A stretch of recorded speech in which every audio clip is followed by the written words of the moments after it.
Bonjour à todos, j'espère que vous allez bien. Aujourd'hui c'est jeudi, donc c'est story time.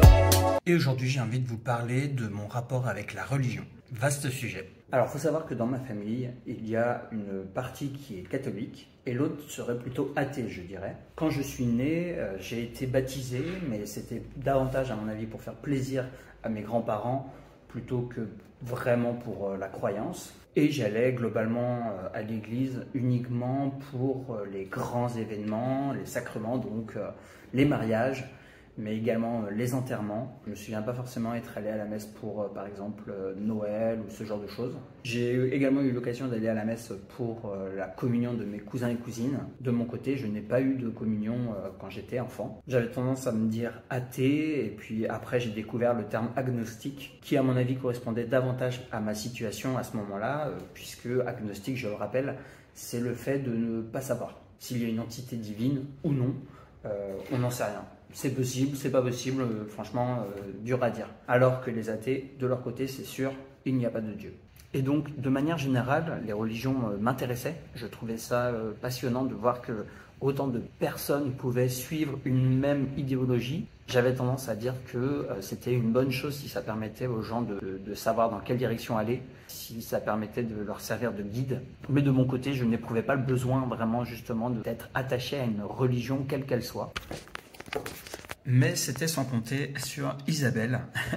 Isabelle vient d'une famille bien plus croyante. En Colombie, vraiment c'est un pays qui est plus croyant que la France, en tout cas qui pratique davantage. Et je ne souhaitais pas bien sûr la freiner dans ses croyances, loin de là. Et au contraire, justement, cela m'intéressait de pouvoir la creuser davantage avec elle. Mais ce qu'il faut dire, ce qui a surtout franchi le pas, c'est le fait de vouloir célébrer notre mariage à l'église. Théoriquement à Pasto, bon forcément avec la pandémie ça ne s'est pas fait, mais en tout cas je me suis lancé dans une préparation et afin de pouvoir communier, il fallait bien sûr justement la communion, la première communion, la petite. J'ai donc commencé à suivre cette formation, j'ai donc suivi, c'est du catéchisme, et peu à peu j'ai commencé à davantage croire à la présence d'un Dieu. Je ne suis pas encore à 100%, de toute façon je pense que c'est difficile de l'être, en tout cas pour certains c'est une évidence, pour d'autres un peu moins, c'est un travail de chaque jour. Mais pour ma part je me qualifierais maintenant davantage en tant que catholique que en tant qu'agnostique. Une fois par mois j'échange avec un groupe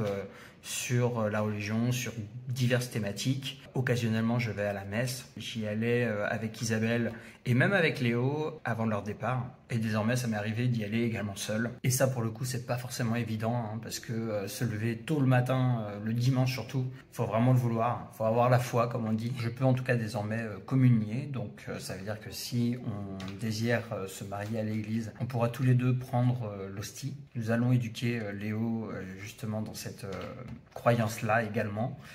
Mais bien sûr, après, s'il désire s'en écarter, il fera ce qu'il veut, évidemment. J'ai un peu de mal avec les personnes qui mettent une certaine pression et limite obligent les gens à croire, alors que c'est quelque chose de personnel à mes yeux. Donc Léo verra ce qu'il veut croire. S'il veut croire en un Dieu unique, il le fera. S'il veut croire qu'il n'existe rien, pourquoi pas. Et puis s'il a un doute, très bien également. On ne l'obligera pas. Il sera libre, normal. Une chose est sûre, je ne vous embêterai que très rarement, je pense, avec la religion, à part lors de grands événements, donc pourquoi pas justement El Dia de las Velitas, des choses un peu plus colombiennes potentiellement.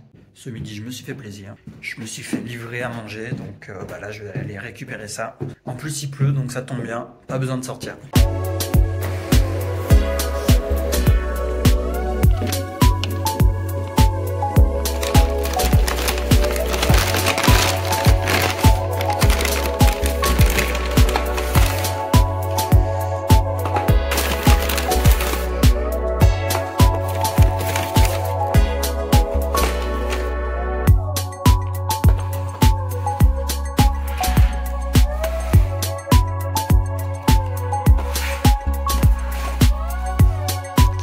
crois que j'ai un peu abusé là quand même.